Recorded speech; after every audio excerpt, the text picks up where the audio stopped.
para que mejore el rendimiento o el estado actual. Entonces, cuando hablamos de fatiga, causas, cómo detectarla y actuar, pues la fatiga lógicamente va a ser parte del proceso, la fatiga siempre va a ser parte del proceso y es necesaria dentro del entrenamiento, pero también tenemos que encontrar la forma de poder evaluarla y saber si el deportista la está superando, porque de no ser así puede traer alteraciones negativas muy importantes. Lo otro que también evidenciamos y que todos sabemos es que el fútbol pues presenta requerimientos psicológicos, psíquicos, sociales, hablando desde lo táctico, pero todo eso está en una sinergia con la parte metabólica, neuromuscular del deportista. Entonces, conocer las exigencias que el deporte como tal requiere sobre el deportista va a ser muy importante para saber si el deportista se fatigó más o menos en uno de los ejercicios que nosotros estemos haciendo o durante un partido. Esto lo vamos a ver ahora más adelante cuando veamos algunos números. Entonces pongo esta gráfica porque estamos llenos de tecnología hoy en día. Yo escuchaba en una charla de los profes hace un mes que decía que aquí en Colombia ya Catapult le va a dar al fútbol colombiano, a todos los equipos, los GPS, pero estoy convencido que la interpretación adecuada del dato o llevar el dato a la fisiología es lo que realmente importa para que el deportista, el entrenador, ya sea el preparador físico, si somos en este caso analistas de carga, o si nosotros somos los preparadores físicos, poder tomar la mejor decisión durante el proceso de entrenamiento o posterior a una competencia. Entonces, de modo introductorio, es necesario entender el mecanismo fisiológico de la fatiga para poder llegar a tomar acciones más adelante cuando veamos un jugador en situación de fatiga. Vuelvo y repito, proceso normal que se presenta en el entrenamiento, pero que lo debemos monitorizar para saber si está mejorando o si el deportista está cayendo progresivamente en una fatiga.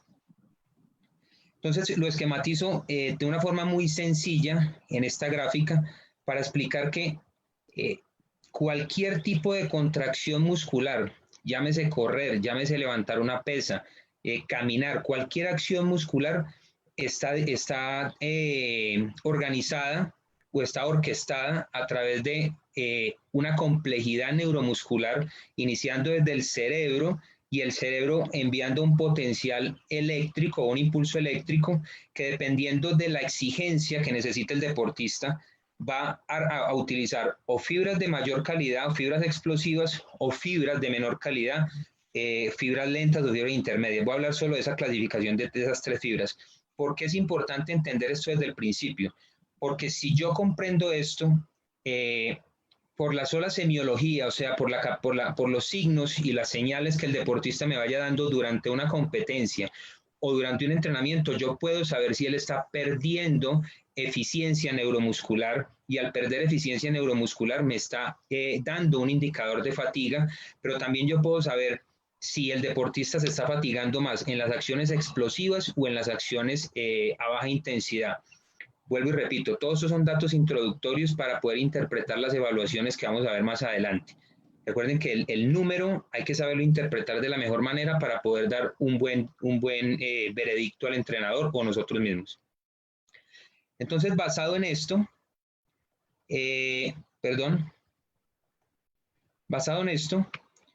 empecemos a analizar lo que es el fútbol. Esta se la he mostrado en varias ocasiones, y el fútbol, los autores lo han definido.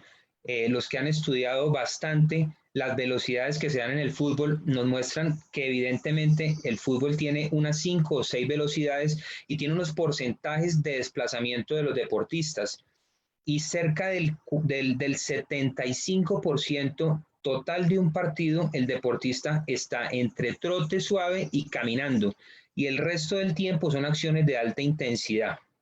En la gráfica que pongo al lado derecho son otros investigadores que hablan de estas mismas velocidades, pero la contribución de los sistemas energéticos a estas velocidades. Sigo haciendo énfasis en que la interpretación de esto, cuando ahora veamos los GPS, podemos llegar a saber qué sistema energético predominó más durante el entrenamiento y también cuál predominó más en la competencia, para asimismo poder individualizar la recuperación. Voy a mostrar unas gráficas donde, así como la respuesta ante todos los ejercicios para los deportistas es diferente, la capacidad de recuperar también es diferente. No todos recuperan con la misma magnitud, no todos recuperan con la misma eficiencia, perdón. Entonces, aquí abajo pongo un leve resumen donde dicen que en un partido alrededor del 15 o el 20% son sprint. Lo voy a trasladar a la fisiología, estaríamos hablando de fosfágenos, o sea, acciones de alta intensidad, pero también nos hablan de velocidades cercanas, que aquí están escritas, entre 4 y 5 metros por segundo. Ese dato nos lo va a arrojar los GPS y es de suma importancia, porque estas son las velocidades que más depletan las reservas glucolíticas del deportista, o sea, la reserva más amplia que él necesita está en estas zonas de velocidad. O sea que hay un vaciamiento progresivo de la reserva más importante a nivel muscular. Enfatizo, vuelvo y repito en esto, porque hoy en día nos hablan mucho de las teorías contemporáneas del entrenamiento y se olvidan del componente biológico, y ahí estaríamos pensando solo en el estímulo, pero no estamos pensando en lo que le está pasando internamente al deportista y la capacidad o el tiempo que necesita para recuperarse para la próxima sesión, ya sea de baja o alta intensidad, va a depender del buen análisis que nosotros hagamos de la fatiga. En síntesis, lo que nos dice acá es que hay un vaciamiento o un déficit de la recuperación de la fosfocreatina durante entrenamientos y partidos, y eso evidentemente va a disminuir la fuerza, la potencia y la velocidad. Ahí vamos a empezar a darle aplicación práctica a esto. Hay una caída de la glucosa circulante. Nosotros sabemos que el cerebro, parte de esa glucosa circulante se la lleva al cerebro, se la lleva al hígado. Entonces, de pronto esos trabajos tácticos donde se exige tanta concentración, donde se exige tanta precisión, cuando empezamos a ver una pérdida de la fatiga, una pérdida de la precisión, esto viene derivado de una fatiga biológica, que es una caída circulante de glucosa. También hay una acumulación de un hidrogenión que se ha estudiado últimamente mucho, un hidrogenión libre, que se da por cada vez que el deportista hace una aceleración o arranca, hay una leve concentración de lactato que se empieza a acumular en el cuerpo y el deportista empieza a eliminar esto a través de un fenómeno que no vamos a entrar mucho en conceptos de fisiología, pero genera hidrogeniones libres, y estos hidrogeniones libres se ha comprobado que generan un bloqueo en la placa motora, y eso se evidencia en que en la práctica, pérdida de control, pérdida de la técnica, pérdida de la precisión, la famosa hiperventilación si yo lo quiero ver a simple vista, pérdida de la percepción distancia balón compañero, o sea, ya el deportista no entrega con la misma precisión. Todo esto que estoy hablando son semiologías que nosotros podemos empezar a ver en el momento en que estemos en la línea o en el banco o en el mismo entrenamiento viendo el partido, y de pronto no hay tecnología, pero yo puedo entender por la ley de los signos y las señales si el deportista está fatigando o no. Empiezo a mostrar 3, 4 estudios para entrar en materia en el campo del control de la carga. Entonces, ¿por qué muestro esto? Porque me gusta siempre respetar la investigación llevada a la práctica. Este es Bansbo, el creador del test Yo-Yo, que todos lo hemos conocido y todos seguimos aplicando este test y sabemos la importancia que tiene en el control y la prescripción de la carga, sobre todo trabajos atléticos, y no nos muestra nada diferente de lo que nosotros vemos en el campo, y es que aquí compara el primer tiempo, los 15 primeros minutos del primer tiempo y los 15 del segundo, entre los 15 y 30 del primero y segundo tiempo, y los últimos 15 del primero y el segundo tiempo. Y lo que nos muestra, lo que nosotros sabemos y hemos vivido, es una caída en la distancia total recorrida en el segundo tiempo, y eso lo hemos evidenciado, y eso es un fenómeno de fatiga metabólica. Este es otro estudio que cito, casi siempre me gusta citar este estudio porque es muy rico, de Di Salvo, donde evaluó 7.351 partidos, o sea, no está hablando de un dato pequeño, está hablando de una muestra de 7.351 partidos de la Premier, donde evaluó 567 jugadores, y lo que él muestra son las distancias que más se dan en fútbol, que son de 0 a 5 metros y de 5 a 10 metros, o sea, acciones de máxima aceleración, pero que cuando se presenta la fatiga, evidentemente estos son los dos tipos de esfuerzos que van disminuyendo el deportista. O sea que nosotros podemos empezar a aplicar todo lo que estamos viendo en estas investigaciones con la realidad, con lo que vemos al día a día en los partidos, con lo que vemos al día a día en los entrenamientos. Nos quedan dos de estas, es uno también, aunque un poco antiguo, muy rico, porque hay otra tendencia que se está dando y es las dietas hipocarbonadas, o sea, las dietas bajas en carbohidrato o las dietas veganas o las famosas dietas cetogénicas donde al deportista se le está recomendando que no consuma carbohidratos y está más que comprobado a nivel científico que es la principal fuente energética en el fútbol. Entonces aquí nos muestran dos deportistas, comparan en futbolistas, comparan el grupo que consumió una dieta normal y comparan el grupo en blanco que consumió una dieta baja en carbohidratos, antes, después, antes, durante y después del partido. Y vemos que evidentemente lo que hemos dicho hasta ahora, eso es biopsia muscular, o sea, ya es mucho más interno, biopsia muscular y la depresión de glucógeno es notoria. Seguimos diciendo que se presenta fatiga biológica en el fútbol. Importantísimo controlar la fatiga biológica, por eso estoy mostrando eso. Entonces, la conclusión que nos muestra el autor es muy sencilla, la hemos visto hasta ahora. Hay una depresión casi del 50 y el 70% durante un partido de fútbol de la reserva glucolítica. De ahí se derivan los estudios que han hecho muchos autores y lo están hablando hoy en día, que un deportista no es capaz de recuperar sus reservas cuando compite 2 veces por semana. O sea que nosotros estamos compitiendo cuando hemos tenido torneos cortos, semanas cortas, perdón, o inclusive dobles torneos con el mismo plantel, que se compite domingo, miércoles, domingo, que siempre estamos bajo una fatiga residual con los deportistas y ahí es de suma importancia la profilaxis más que el entrenamiento o la recuperación más que el entrenamiento, porque la misma competencia está entrenando el deportista, pero el control y la monitorización de la carga va a ser la clave para que él nos pueda soportar esto. Y esta que es la última, para pasar en detalle, esto ya es en resonador y en biopsia muscular también. Y pongo las palabras claves, miremos el primer lado, donde dice antes y después, y no es nada más de lo que estamos mostrando ahora. Glucógeno antes, glucógeno después, en el primer tiempo y en el segundo tiempo. Hay una caída no, indudablemente evidente que nos está diciendo hay fatiga biológica. Lo segundo es que aquí evalúan las fibras lenta, la fibra intermedia y la fibra explosiva. Arriba pongo AD significa antes, después. Y lo que estamos viendo en conclusión es que todas las fibras musculares tienen una depresión de glucógeno, pero las que más se basean a nivel de glucógeno son las fibras lentas y las fibras intermedias. Y vuelvo a la gráfica que puse en el principio. Esto es evidente porque el 75% del partido, el deportista está entre trote y carrera a alta intensidad, pero no está haciendo sprint. Pero las fibras explosivas también se fatigan. Entonces, ahora que veamos el control de carga y después de haber hecho esta introducción, cuando valoremos, vamos a ver lo que tiene que ver con fatiga periférica, que se evidencia más hacia una fatiga aguda, y la fatiga central, que va más enfocada hacia una fatiga crónica. Y ahorita lo voy a explicar más adelante. Entonces, ¿qué hacemos? La pregunta es, ¿qué hacemos con tanta variable y con tanto número que ahora nos arrojan tanta tecnología? Pues lo más importante, y como lo decía al principio, es tener la capacidad de interpretar el número y llevarlo a la práctica, o darle a ese número un valor fisiológico para poderlo llevar a la realidad.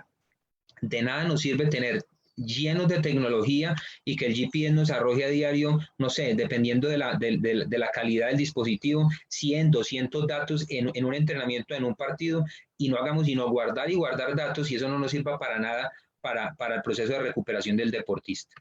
Entonces, aquí muestro una que la vez pasada también les enseñé, y esto es 6 variables básicas que yo manejo para el control de la carga en el caso de tener un GPS. Vamos a ver ahora otras estrategias. Y la principal, una básica, es la distancia total, pero la distancia total no me está mostrando mucho porque es un valor absoluto. Yo no sé si él trotó, corrió, saltó, pero es un valor que me interesa.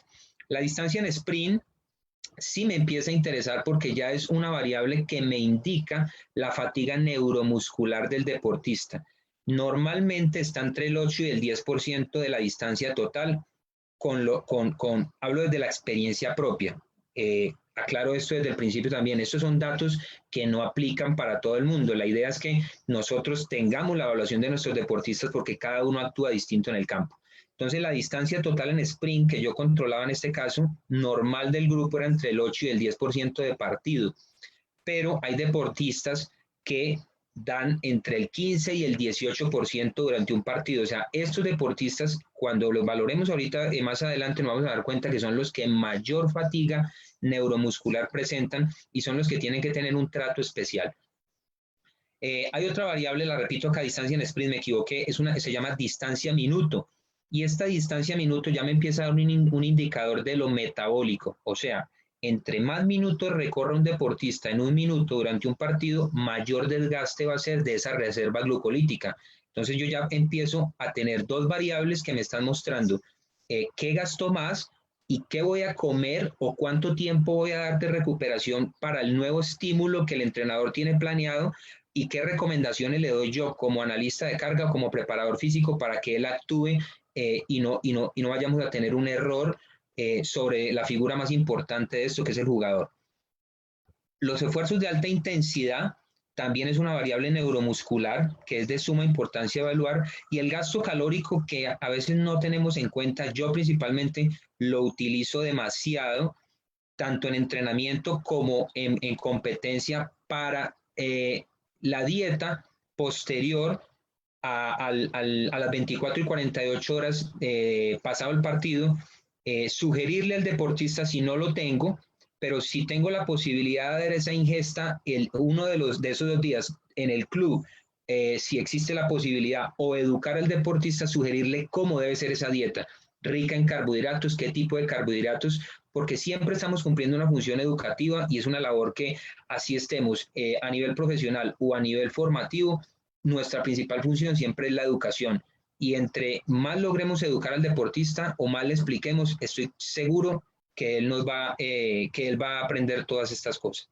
Y hay otra variable que es la percepción subjetiva del esfuerzo, que es muy utilizada, que tiene alta correlación con lo que realmente está pasando dentro del deportista, y es cuánto percibe él la fatiga, tanto en entrenamiento y partido, y eso se multiplica por el tiempo que duró, ya sea jugando o ya sea el entrenamiento, y eso lleva un nombre de unidades arbitrarias. O sea, un ejemplo, el partido de 90 minutos y él percibió 9 de fatiga, eso se multiplica y nos da 810. Eso es una variable que es bueno irla acumulando en un Excel para ver la acumulación de fatiga del deportista. O en los entrenamientos, no sé, el estímulo duró 4 o 5 minutos, el juego en espacio reducido, cuánto percibió el jugador, y ahí vamos sacando las unidades arbitrarias de la carga si no tengo ningún tipo de dispositivo tecnológico.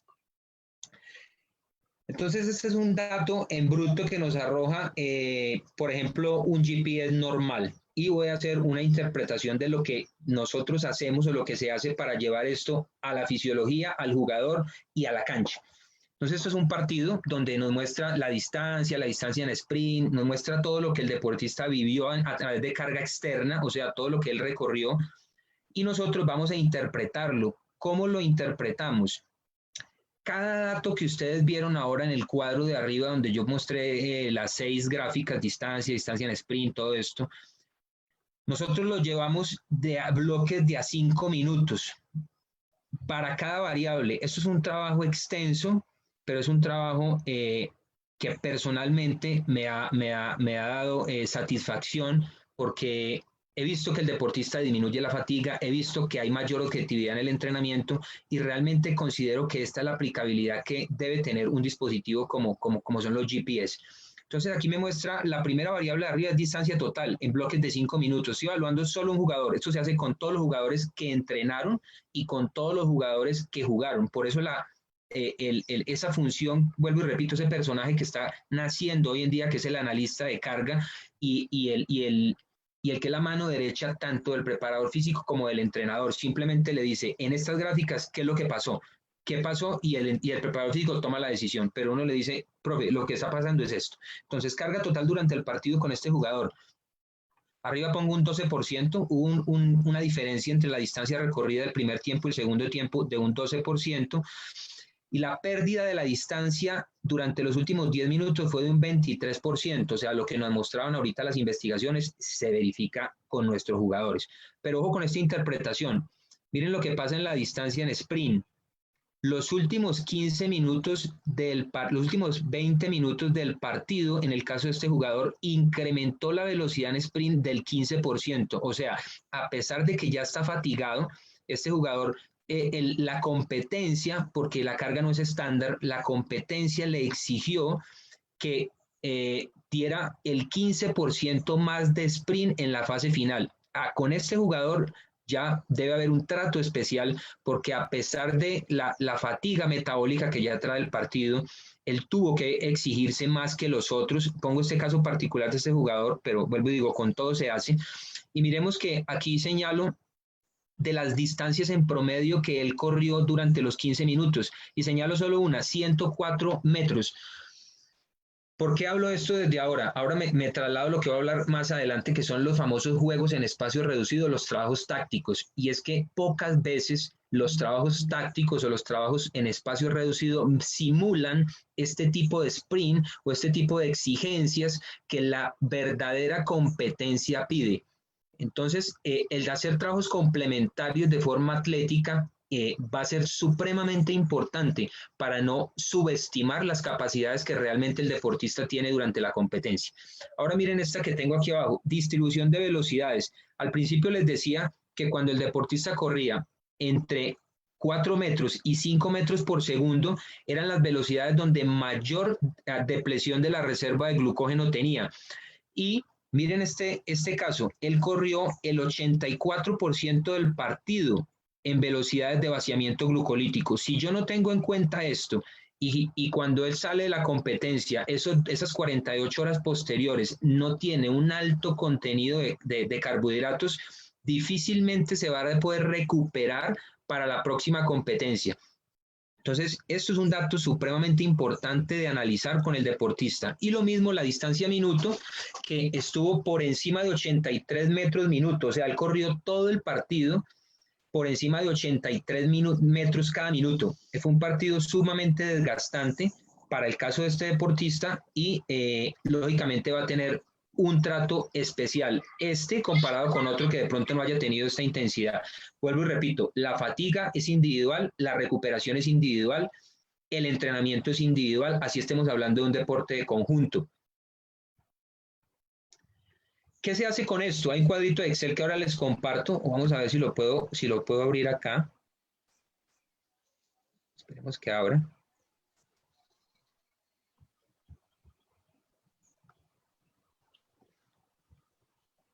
Voy a compartir el cuadro acá.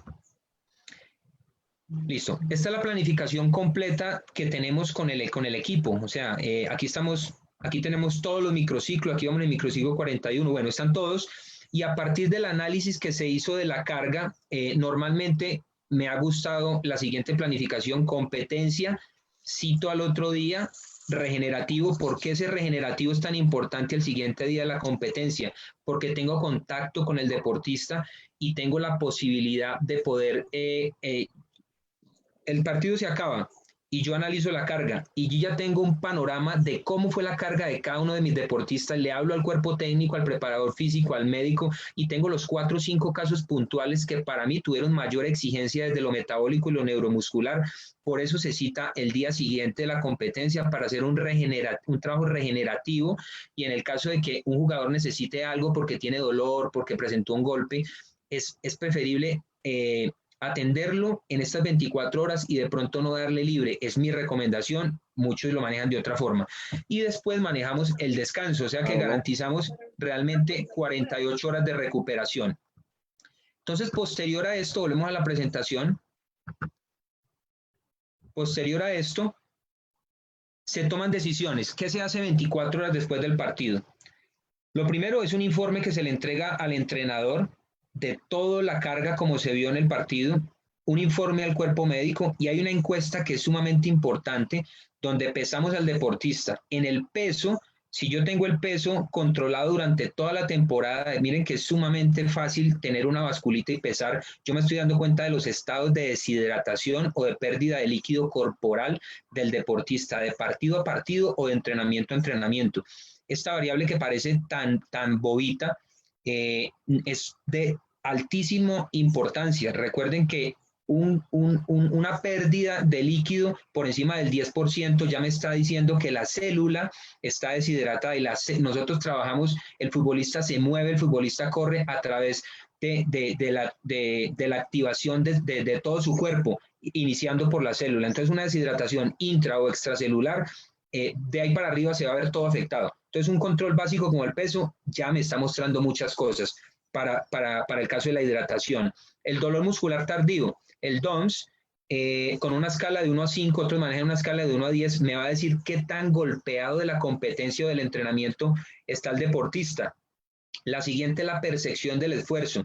¿Cómo percibe él la llegada del entrenamiento? Porque yo ya empiezo a ver, llegó deshidratado, tiene dolor muscular, percibe más fatiga. Y otra que nosotros pegamos en el camerino, y siempre lo he manejado así, el color de la orina, y educamos al deportista. Y él honestamente nos dice, profe, el color de mi orina es de tal, está así o está así.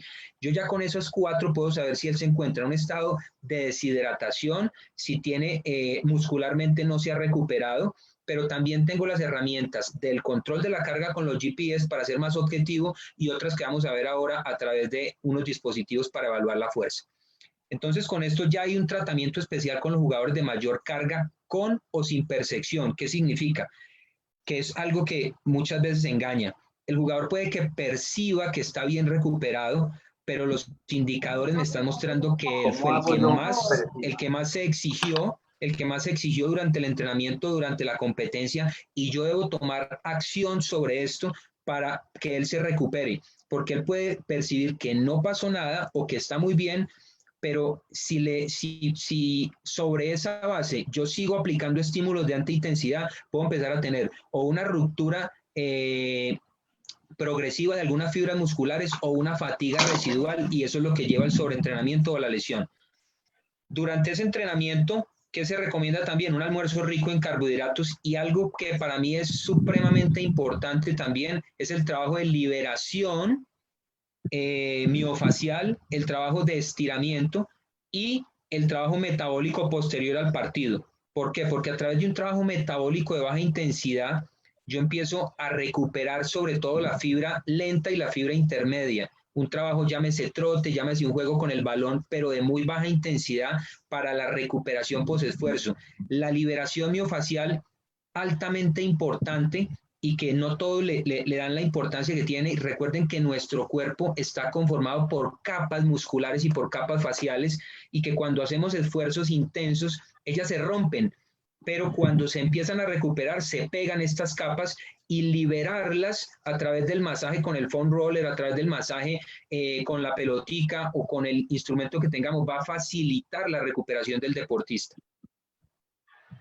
Y lógicamente algún tipo de estiramiento, y si es el caso, aplicamos hielo. A las 48 horas se da el día de recuperación, lo pongo de esta forma. ¿Y qué pasa cuando el deportista regresa a las 48 horas? ¿Qué hacemos nosotros? Volvemos de nuevo, esto es diario, profe, por eso vuelvo y digo, esto que parece imposible realizar, se hace en realidad en el día a día. Entonces él llega, en el camerino tiene el peso, tiene la encuesta del peso, el dolor muscular y la percepción del esfuerzo. Los jugadores que ya vienen con la marca de que fueron los más, que se fatigaron más en el partido o en el entrenamiento del día anterior, ojo que esto no es solo partido, o en el entrenamiento del día anterior, tienen un trato especial para evaluar. ¿Qué evaluamos nosotros? Evalúo el salto en plataforma de 10 segundos continuos. ¿Por qué? Porque este salto de 10 segundos continuos me está mostrando el comportamiento de las fibras rápidas o las fibras explosivas. Entonces yo empiezo a ver si hay una recuperación del sistema nervioso central. Y aplicamos un test de isometría. Cada uno de estos test dura 10 segundos, entonces no es complicado. Y aplicamos un test de isometría en los últimos 30 grados de flexión de rodilla, porque es el músculo que de pronto nos interesa más y son los isquiosurales, el que más se fatiga entrenando y el que más se fatiga compitiendo. Entonces, medir la fuerza en esos últimos 30 grados me va a mostrar, ahora lo muestro en la gráfica, el pico de fuerza, que es un elemento del sistema nervioso, y también me va a mostrar la capacidad de producir fuerza. Ahí me está mostrando todos los paquetes musculares, desde las lentas hasta las explosivas. Entonces yo puedo empezar a medir si el deportista aún a las 48 horas está fatigado a nivel muscular y a nivel, perdón, periférico, que es el músculo como tal, o a nivel central, que es el sistema nervioso central. Ya antes he dado o he tenido por lo menos herramientas para poder evaluar otros aspectos a través de los cuestionarios, a través de la orina, a través del análisis del GPS o de la carga, pero ahora voy a tener una evaluación un poquito más profunda. Entonces, a partir de esto, ¿qué vamos a hacer? La planificación ya está dada, pero hay recomendaciones instantáneas para el cuerpo técnico. ¿Por qué? Porque recuerden que el estímulo es el que se adapta al deportista, no el deportista al estímulo, o sea, no que porque hoy es 5 versus 5 y así está la planificación, tiene que ser, eso depende del estado actual del deportista y enfatizo mucho en esto, no todos recuperan igual, no todos asumen igual la carga.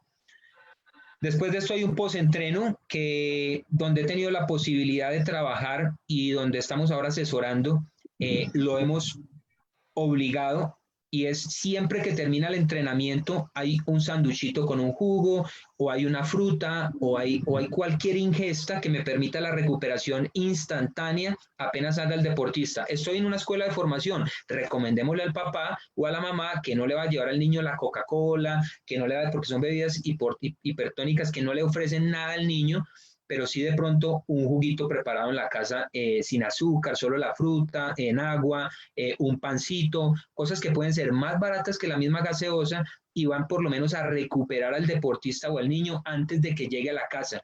La recuperación las primeras 30 o 40 minutos, una vez pasada el estímulo, es supremamente importante.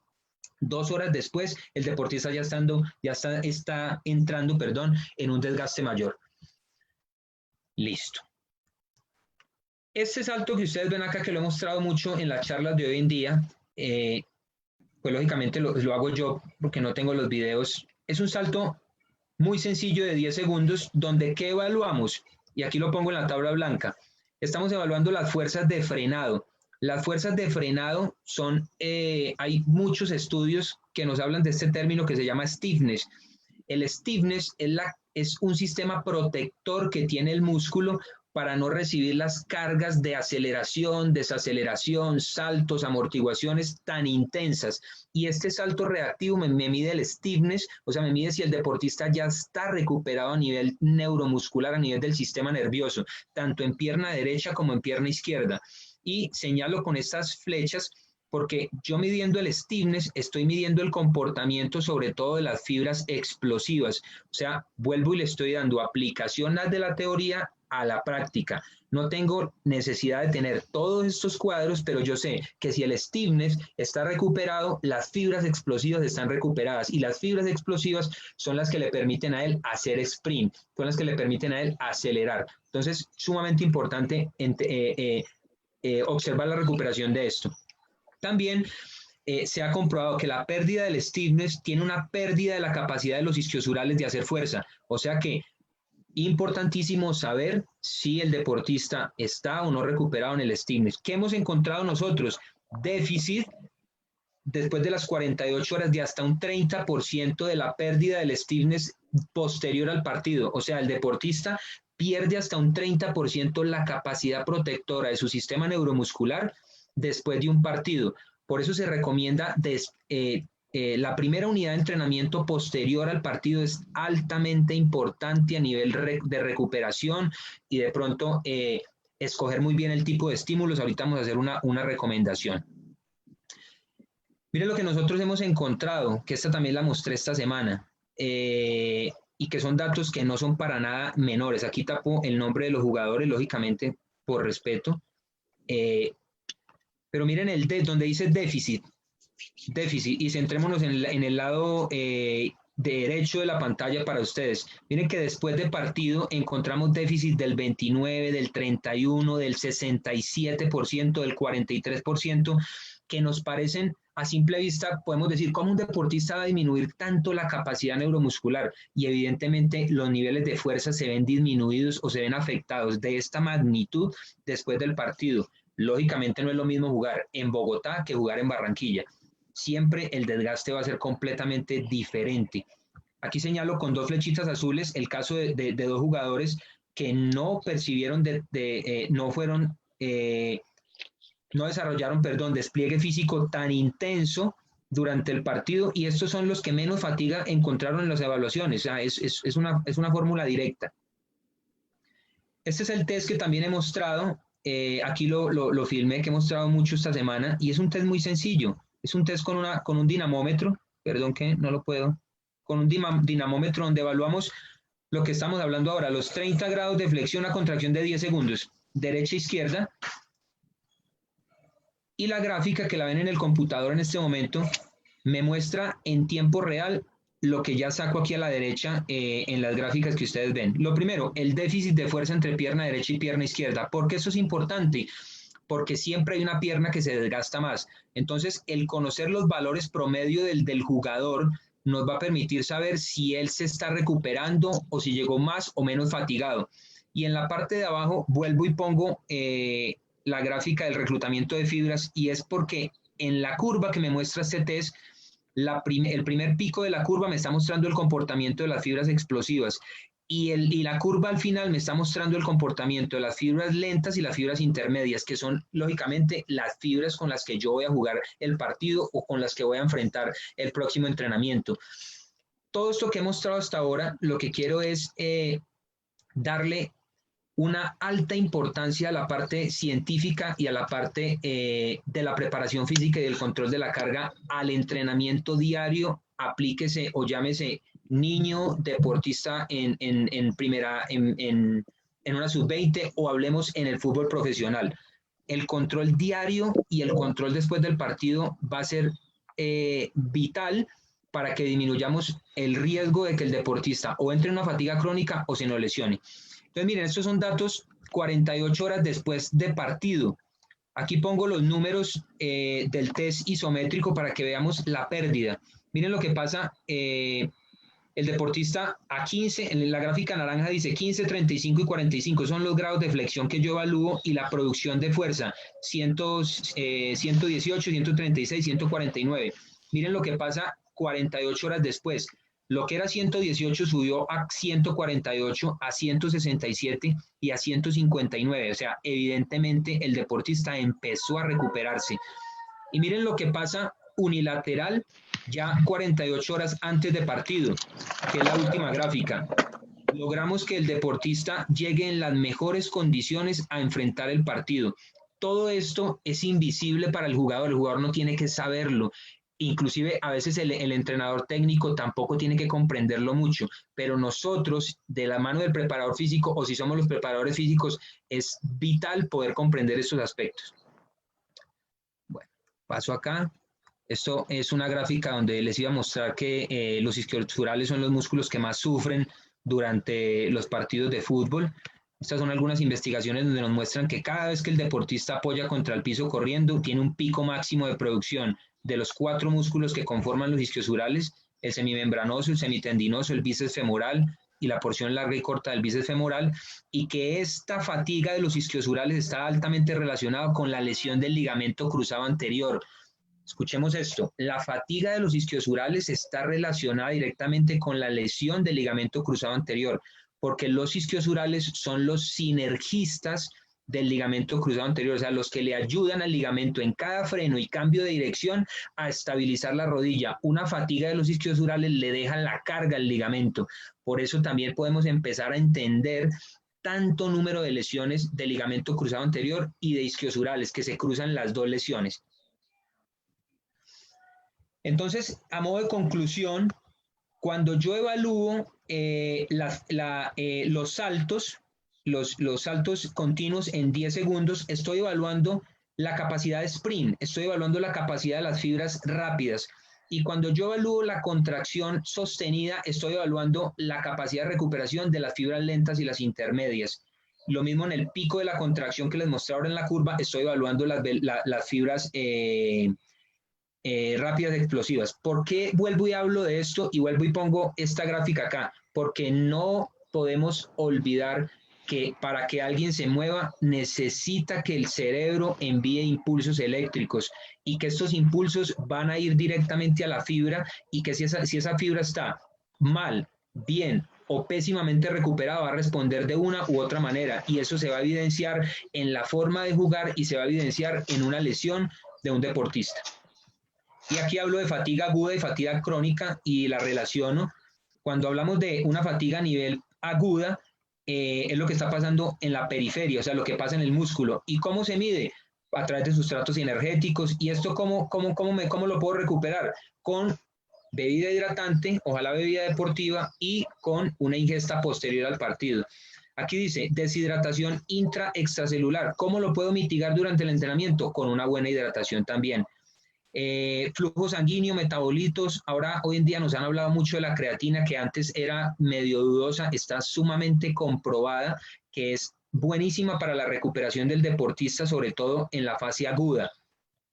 Y cuando hablamos de una fatiga central, ya señalo aquí el cerebro, estamos hablando de una disminución en la frecuencia de descarga, o sea, el cerebro no es capaz de enviar tantos impulsos eléctricos y eso se ha afectado en que en la práctica, profes, en las aceleraciones cortas, que son las acciones de 5 a 10 metros, que vimos ahorita el estudio de 7.300 partidos, donde las acciones más importantes del fútbol son estas. O sea que tener un control de estos dos tipos de fatiga me está dando una radiografía muy clara de lo que el jugador me va a dar en el trabajo. Pero también puedo llegar a tener unos sistemas de control durante el entrenamiento. A mí muchos entrenadores siempre me han dicho que es complicado llegar a evaluar durante el entrenamiento. Yo creo y he comprobado que realmente no es, porque uno puede tener un ejercicio de control, solo un ejercicio de control, como vamos a ver en este ejemplo, para saber si el deportista está fatigado o no. Aquí estamos utilizando un encoder rotatorio. Explico este término, se llama la MEN, significa la máxima eficiencia mecánica que se da cuando el deportista es capaz de mantener la potencia por lo menos hasta el 90% de lo que él normalmente da, y cuando esa potencia cae es un síntoma de fatiga neuromuscular. Entonces, ¿nosotros qué hacemos? No voy a explicar mucho la forma del test. Lo que voy a mostrar, esta es una tabla de control que manejamos. En este caso teníamos un equipo, ahora empezando el año, un equipo que estábamos asesorando y controlando la carga, y cada jugador, que aquí tiene tapado el nombre, tiene el peso corporal y tiene el peso con el que desarrolla la mejor potencia. Quiero trasladarme que aquí yo no estoy entrenando, yo tengo como excusa esto para evaluar si el deportista está fatigado o no. Miren lo que pasa. Para cada jugador está el valor de potencia que debe dar en ese ejercicio de control. ¿Cuál es el ejercicio de control? Acá está. Nosotros estamos en este computador, el deportista hace una sentadilla, acá está todo el grupo, hace una sentadilla y yo lo único que estoy controlando es, para él, cómo está el comportamiento de la potencia hoy. De ahí pasa 30 segundos, hace un pentasalto con pierna derecha y con pierna izquierda, que es un ejercicio altamente con correspondencia dinámica aplicada a las aceleraciones, y después hago un gesto de aceleración con finalización. Entre cada uno de estos ejercicios hay unos 30 segundos de pausa.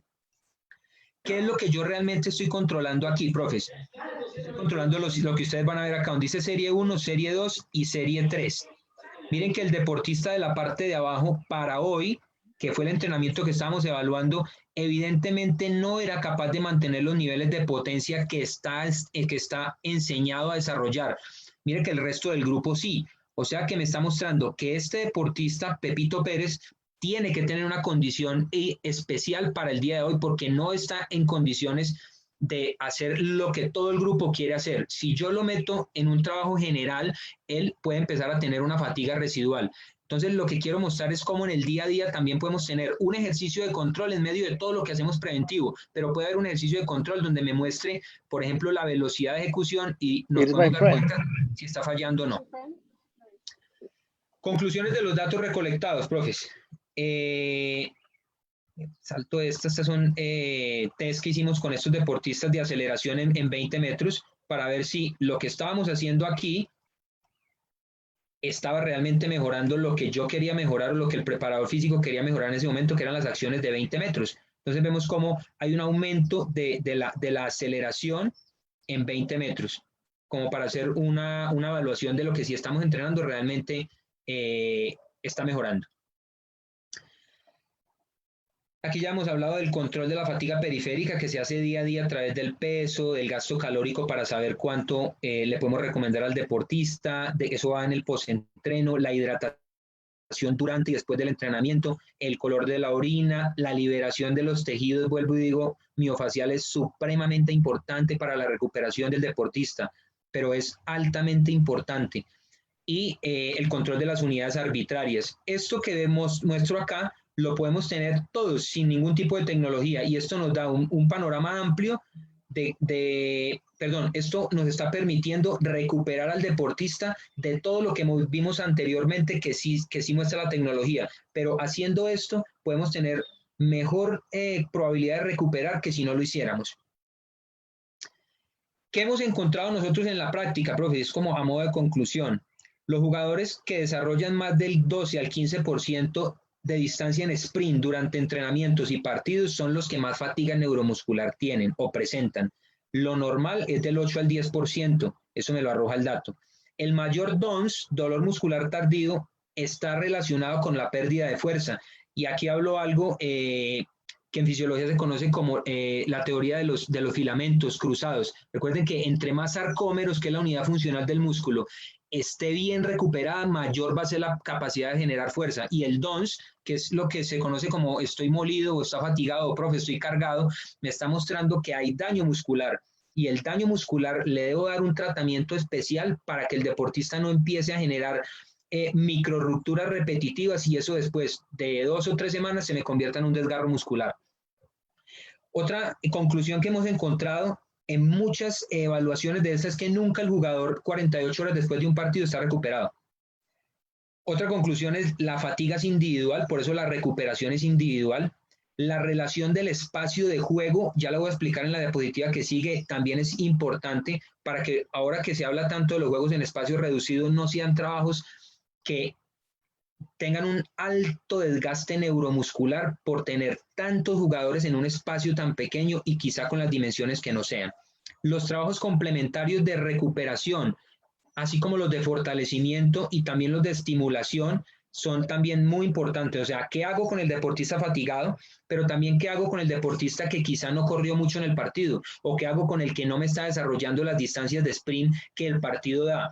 Este va a tener un tratamiento especial y un trabajo complementario con algunos trabajos atléticos que yo los puedo tener críticas en esto, pero yo los sigo recomendando, sigo el trabajo atlético complementario al específico, es supremamente importante. Los juegos en espacio reducido, como le digo acá, no entrenan las velocidades de sprint de partido, no las entrenan, no todos los juegos en espacio reducido mantienen las velocidades metabólicas que exige el partido. O sea, no es lo mismo correr durante un partido el 85% del tiempo a velocidades de desgaste metabólico que hacer un juego en espacio reducido de 3-4 minutos donde él entra en esta zona no más el 20% del tiempo. ¿Qué me está mostrando? Que ahí no hay una especificidad directa desde lo metabólico y debo compensar esto también con algún tipo de trabajo. ¿Qué tipo de trabajo? Esta regla que es de españoles, aquí se las dejo, profes, y es muy sencillita. Ellos recomiendan que el número de jugadores que esté en un espacio reducido se debe multiplicar por 150, que es la distancia o la relación donde él tiene mejor desempeño desde lo técnico-táctico, pero también tiene menos carga muscular. O sea, si yo tengo un 4 versus 4 sería 8, lo multiplico por 150 y me da 120, 1200, o sea que el espacio ideal para ese 4 versus 4 sería un 30 por 40. Aquí pongo otro espacio, un 6 versus 6 me da 1800 metros porque multipliqué 12 por 150, que es la relación ideal, y el espacio en el que vamos a trabajar es 30 por 50. ¿De qué depende la dirección del rectángulo? Si yo quiero trabajar más hacia el sprint, pues pongo angosto el rectángulo, pero lo pongo largo, pongo 50, 60, 70 metros porque quiero que los jugadores me desarrollen la distancia de sprint, que no me la da el cuadrado o el famoso cuadrado de 40 por 40 o de 50 por 50, pero sí me lo da un rectángulo para de pronto desarrollar más esto. Y aquí pongo abajo compensatorio, la aplicación de los test de resistencia, el test, o sea, el test yo-yo, el test Leger, el test de 1000 metros, que evidentemente me va a dar un dato muy importante como es la velocidad aeróbica de estos jugadores y yo puedo prescribir carga compensatoria a partir del resultado del test y de pronto tener equilibrado más a uno, dos o tres jugadores que son los que no me corren tanto o no desarrollan esto tanto durante el entrenamiento. Actuar, siempre esto es un trabajo en equipo. Aquí pongo esta foto porque yo siempre reconozco el trabajo del fisioterapeuta, del médico, del entrenador, del asistente que en este momento estábamos trabajando, porque entre todos lo que estamos buscando al final es que el jugador sea el que sobresalga, que es el actor principal de esta fiesta, que es el jugador que sobresalga, que juegue bien, que no se fatiga y no de pronto el ego de que soy el mejor entrenador, sino que él sea el jugador que al final, el jugador, perdón, es al final el que nos va a dar el premio de que no se lesionó, rindió muy bien, indiferente si el partido se ganó o se perdió. La última que voy a hablar es la semiología durante un partido, y es que durante un partido quizá no tengo tiempo ni de ver qué está pasando en un GPS, si se puede ver en tiempo real o no tengo la posibilidad, y es conocer aspectos básicos, que conocer muy bien al jugador. Yo conociendo al jugador puedo saber si este jugador está perdiendo, por ejemplo, amplitud de zancada, si tiene pérdida en la precisión de la entrega de los pases, si llega tarde a los anticipos, si discute con los demás compañeros, si me está haciendo jarras, si no pide el balón, si tiene cambios constantes de sector evitando de pronto hacia la zona donde él está jugando, si no ayuda en marca, se toca los diferentes segmentos musculares. Muy importante los tiempos de hidratación, solicitarlos constantemente durante el entrenamiento y también durante el partido y sobre todo en temperaturas extremas y las reactivaciones neuromusculares en los entretiempos, lo hablábamos la vez pasada y también lo hemos visto que esas reactivaciones neuromusculares en el camerino para volver a entrar son altamente importantes para que no se presenten fatigas musculares o para que el rendimiento deportivo se dé de la mejor manera. Aquí pongo un videito finalizando, que es lo que al final todos celebramos después de todo este trabajo invisible, y es el éxito del jugador. Todos entrenamos en equipo para que al final el domingo se dé el resultado. Salto triple, sí. Salto largo. ¿No? Bueno, profes, Ah, muchas gracias y activo el micrófono para todos. La idea es que hayan bastantes preguntas sobre esto. Buenos días. Profe Willer. Señor, dejo de compartir. Sí, señor. Ahí empieza va a empezar el profe Diego Pava con las preguntas. Ahí tiene una pregunta para usted. Inicia él. Listo, profe. Profe Willer, buenos días. Buenos días, profe. Pena que no lo veo ni. Muy bien, profe. Profe, puede dejar de compartir la pantalla, profe. Estoy sin poder mostrarme. Listo. Pero ya... Bueno, no, pero la pregunta es la siguiente, profe, frente a esas dimensiones que usted mostró ahorita de los rectángulos, ¿cierto? Sí, señor. Bueno, solo está en esa forma, en la forma de rectángulo, porque, pues digamos, yo no soy muy fuerte en la preparación física, pero yo estoy haciendo los rondos según digamos, el sistema. Yo utilizo los rondos de diferentes formas, porque Sí. parece o pienso yo que al hacer un rondo rectángulo, a veces, cuando, digamos, en un juego de posición, el jugador se tiende a mover muy lineal y a veces Exacto. los movimientos no son reales. Entonces, de Sí. acuerdo al sistema, hay unas formas y unas figuras que forma ese rondo. Entonces, ¿cómo podría uno llegar a convertir esas formas reales? O sea, por ejemplo, Sí. a veces se forma en un rondo entre centrales laterales y los dos interiores forma un pentágono. Entonces, ¿ahí qué? Sí. Profe, Lo que usted está diciendo ahí, bueno, yo pongo un ejemplo, sobre todo para la toma de las dimensiones, pero lo que está diciendo es completamente cierto. Eso depende del concepto o táctico que piense trabajar el entrenador. Entonces, si es un juego de posesión, yo puedo hacer un rectángulo, pero no ubico a los jugadores de pronto hacia lo largo, sino que parto el rectángulo a la mitad y de pronto hago un trabajo hacia lo ancho para que haya más exigencia desde ese, más, perdón, especificidad desde ese elemento táctico que usted o que el entrenador quiere desarrollar. Eh, no lo hablé aquí pero lo hablé de pronto en la primera charla que di, y es que ahora que me hablas dependiendo de lo que el entrenador quiera desarrollar, exige una carga física más o menos alta. Por ejemplo, los juegos de posesión son juegos que subestiman muchísimo, por ejemplo, las velocidades de desplazamiento, pero trabajan mucho el concepto táctico que es, lógicamente, sostener el balón cierto tiempo, por cierto número de pases o cierto tiempo. Entonces, en conclusión, es ubicar el rectángulo o ubicar el cuadrado o ubicar el rectángulo hacia lo largo, dependiendo de lo que el entrenador quiere hacer. Si es posesión, es un rectángulo, pero partido a la mitad, donde los jugadores van a desplazarse en la parte angosta, no en la parte larga. Son trabajos de transición defensa-ataque. Pues el rectángulo el desplazamiento va a ser más hacia la parte vertical. Entonces, eso se lo dejo yo más al entrenador, pero como preparador físico o analista de este tipo de cargas, le sugiero los espacios y él ya ubica los jugadores o el trabajo como él lo quiere hacer. Pero yo le doy la dimensión o ubico el rectángulo dependiendo del concepto táctico que usted quiera trabajar. Ya, ok, entiendo, sí. O sea, mi pregunta era dirigida no a los juegos de posesión, sino a los juegos de posición. O sea, Venga, Luciana, recoja todas estas cosas que Ya hizo acá este lo reguero. entiendo. Luciana, Ya lo muévase. entiendo. Perdón, sí, el posicionamiento. ¿Qué quiere, hermana? ¿Ah? Usted va a matar el reblujero y lo vas a tirar como siempre. un juego de posición, ¿sí? Sí. El juego de posición, estoy hablando de que ubico al jugador en la naturaleza de su posición. Sí. Que todo lo deja tirado. Entonces, por eso yo le hablaba de la forma del cuadrado, digamos, de la forma del rondo, porque si yo voy a hacer un rondo de posición, pues el rondo no todas las veces va a ser rectangular, ¿entiendes? Entonces, a eso Sí. yo me refiero. No, ya qué pena, le ha Profe, entendido posesión, no posicionamiento táctico, qué pena, no le había entendido bien la palabra. yo pienso, profe, qué pena ahí que Profe. interrumpa.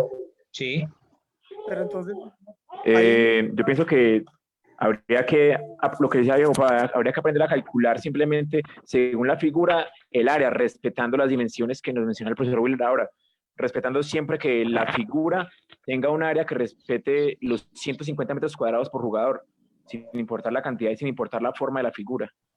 yo lo que quiero, eso responde perdón, un poquito mejor la... Sí, Carlos. Y yo lo que quiero decir con esto, ojo que yo estoy desde el lado de la preparación física y del control de la carga. No miren esto matemáticamente, o sea, no nos vayamos al extremo de entonces el cuadrado y el rectángulo y el jugador se tiene que mover en esto porque el jugador siempre se va a mover según, o sea, lo que se esté trabajando ahí. Yo lo que estoy dando es un esquema general de cómo poder llegar a prescribir los espacios para que el jugador de pronto tenga una mejor interacción compañero-balón, pero también no haya tanta exigencia desde la parte neuromuscular por tantas aceleraciones y desaceleraciones. listo, profe, muchas gracias. Profe, buenos días. Profe Willy. Sí, señor. ¿Le puede quitar la pantalla, por favor? Es que hay unos que activan el micrófono y no me da cómo silenciarlo ahí mismo. El problema es que yo no sé. No sé qué tengo que hacer. En la parte de arriba de la pantalla dice dejar de compartir. Arriba. Rojo. Bueno, ya voy. Y va el profe Gerardo y luego el profe Alejandro Listo. con las preguntas. Perdón, ya. Ahí ya, profe, muchas gracias. No, Profe Gerardo. Profe Gerardo.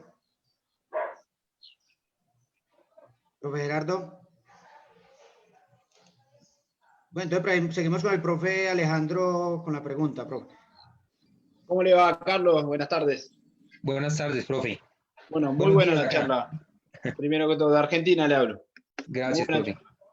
te hago una pregunta, profe. ¿En cuánto influye el aspecto mental por ahí del resultado previo en los valores de las cargas del primer día? Muchísimo. Eso no lo hablé ahí y por eso evaluamos a las 48 horas y la cita es después del partido. ¿Por qué? Porque sabemos que independientemente si se ganó o se perdió, si se hace un test ahí esas 24 horas influye muchísimo el estado de ánimo, que es la parte neuromuscular también tiene una alta correlación con esa parte anímica.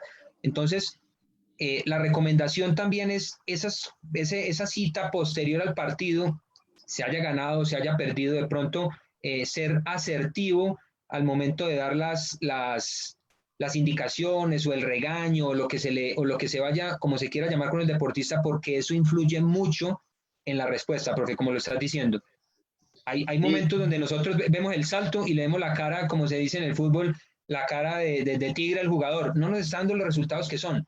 No los quiere dar en ese momento. La idea es buscar otro momento durante la semana que él ya anímicamente esté mejor, mentalmente esté mejor, para que nos dé un resultado más objetivo. Perfecto, profe. Muy bien. Muchas gracias. No, profe, a ti. Profe, va el profe Mauricio Chacón, o no sé si el profe Gerardo ya está para hacer la pregunta que estaba pendiente. No. Sí, Ale, sí. Ah, bueno, profe, dale, mucho. Bueno, no, primero que todo, pues felicitar a Carlos Willer, lo conozco, es compañero de la Universidad Tecnológica, soy profesor del Departamento de Matemáticas y de la Facultad de Ciencias Básicas.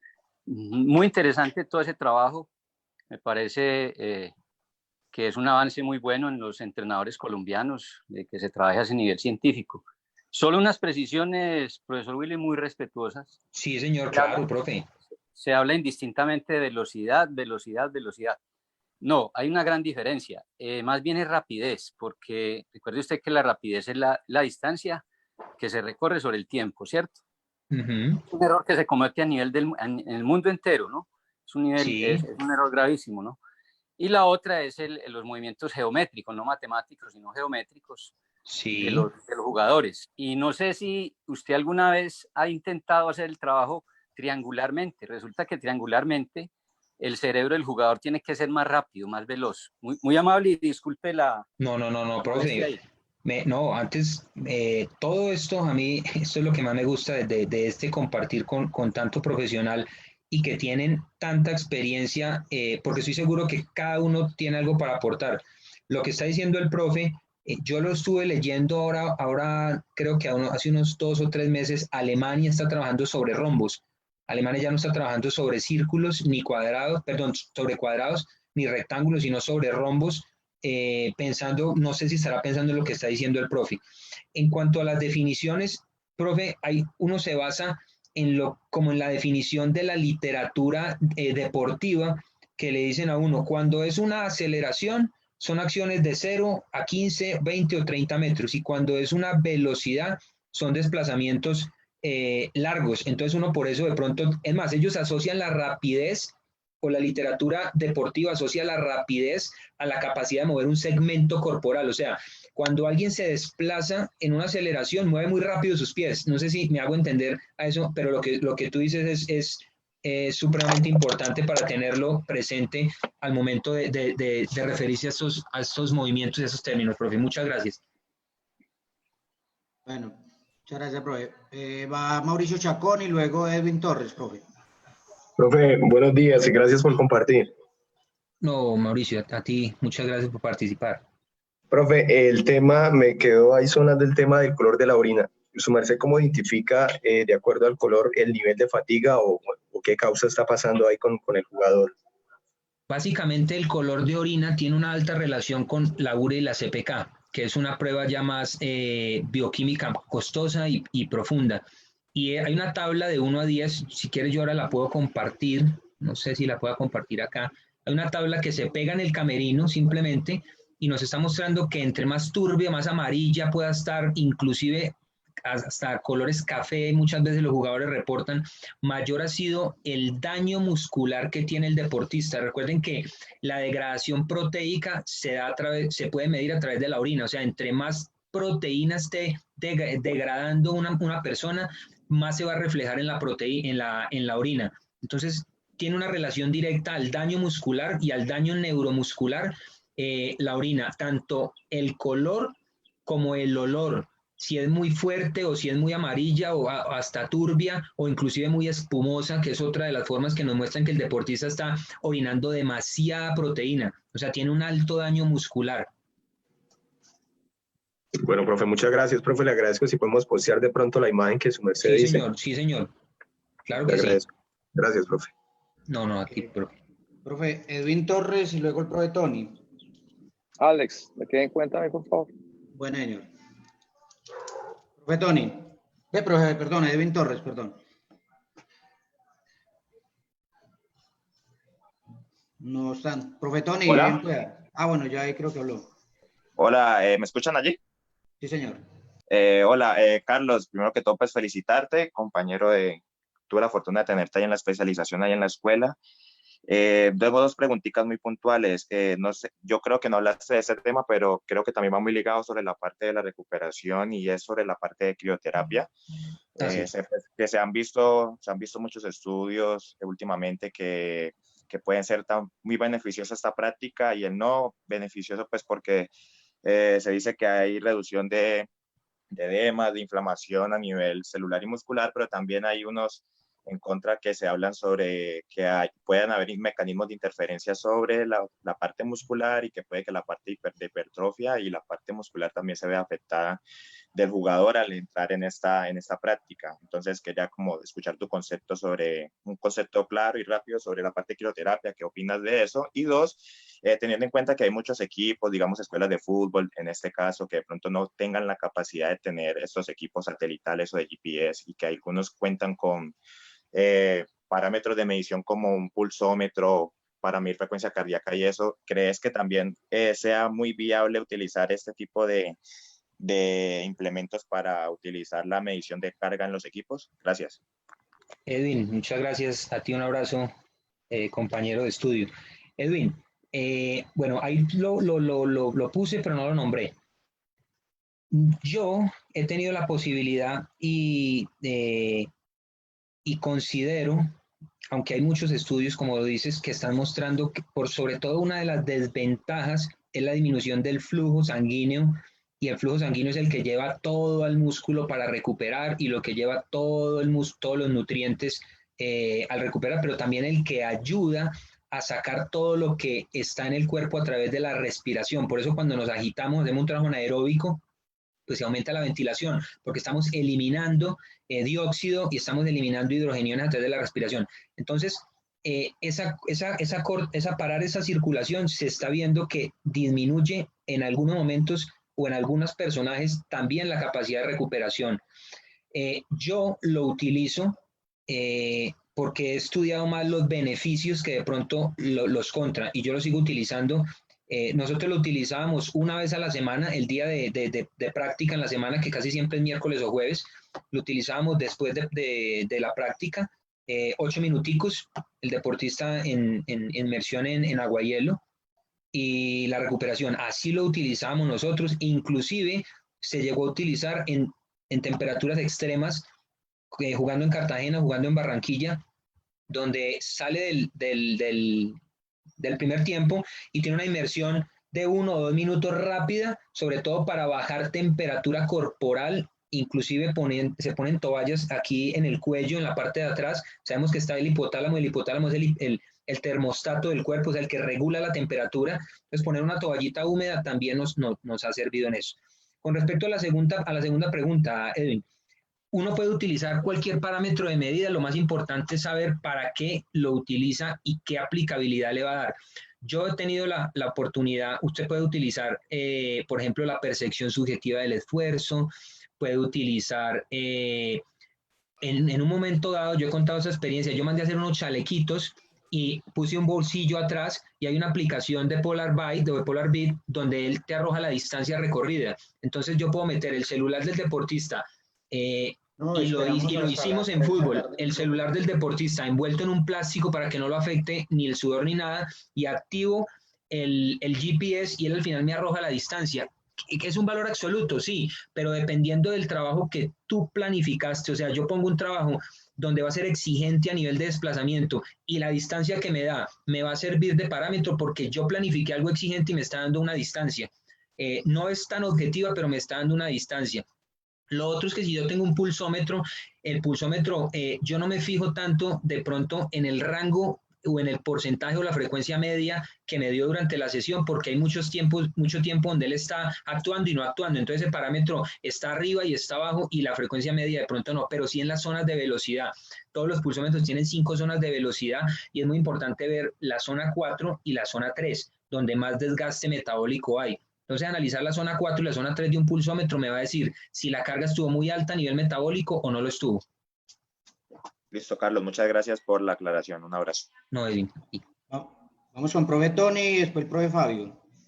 ¿Cómo está, Carlos? ¿Cómo le va? Buenos días a todos. ¿Cómo está? Profe Tony, muy bien, gracias a Dios. ¿Me escucha bien, Carlos? Sí, yo lo escucho. Bueno, buenos días a todos. Carlos, yo quiero hacer una pregunta. Pues, ¿usted qué nos puede sugerir que se adapte en nuestras escuelas? Como sí. En Risaralda, sí. Muchas escuelas trabajan martes, jueves, sábados y domingos. Sí. Otros trabajan lunes, miércoles y viernes. Bueno, entre 4 o 5 días de entrenamientos hay aquí en Pereira o en Risaralda, ¿cierto? Sí. Y son niños entre los 10 y los 19 años, póngale, ¿cierto? Sí. A esa categoría se le puede hacer ya índice de Borg después de los 10. ¿O desde qué sí.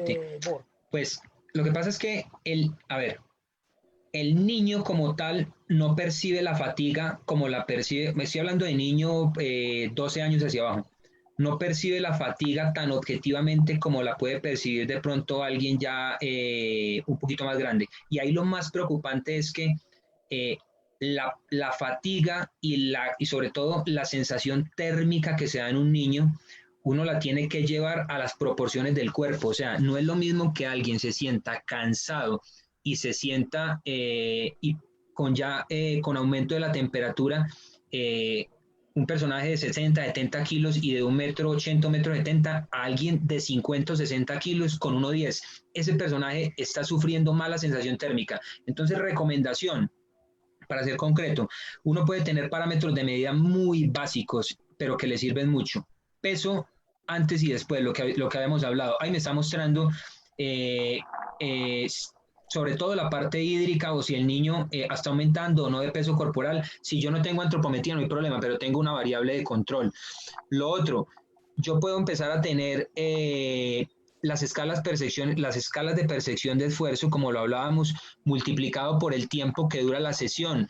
Entonces yo hoy la sesión dura 40 minutos y los jugadores la percibieron en 5.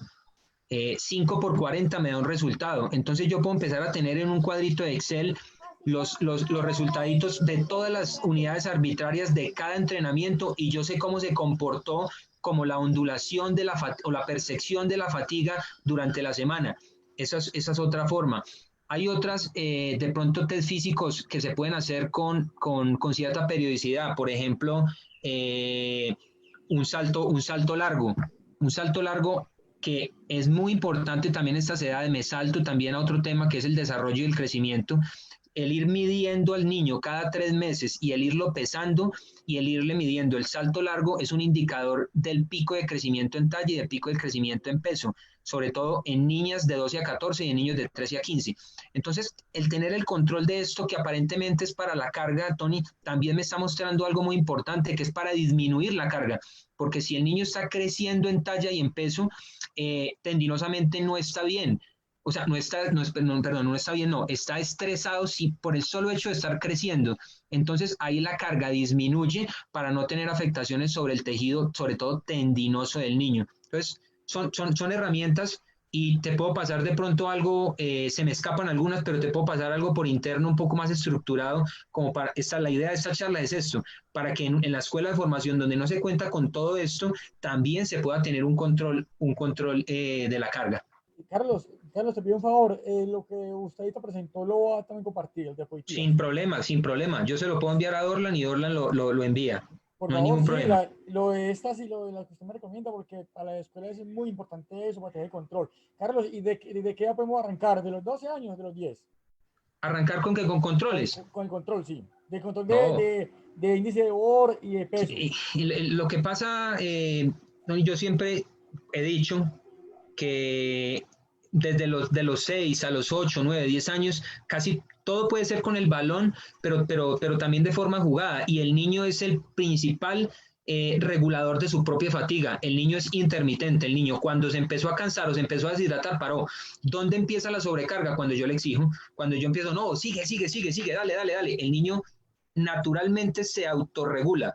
Entonces, hasta los 12 años, él tiene una autorregulación, pero hay factores externos que yo tengo que controlar. No es lo mismo que el niño esté jugando a las 2 de la tarde con 32 grados de temperatura que esté jugando a las 2 de la tarde con 22 o 23. Entonces, ahí sí está la botellita de hidratación cerca y hago la pausa cada 5 o 6 minutos. Recuerden que cuando el niño percibe fatiga, ya está deshidratado. Entonces, es ser muy... sí, estar muy encima y muy observador y también formador para que él cree ese hábito de la hidratación, del estiramiento después del entrenamiento, del calentamiento, todo es formador, no soltarle de pronto solo el balón y juegue y olvidarnos de él. Carlos. Gracias, Carlos, muchas gracias. Listo, no. Vamos con el profe Fabio y luego el profe Salamanca. Profe Fabio de Argentina, profe, el audio. El audio, profe.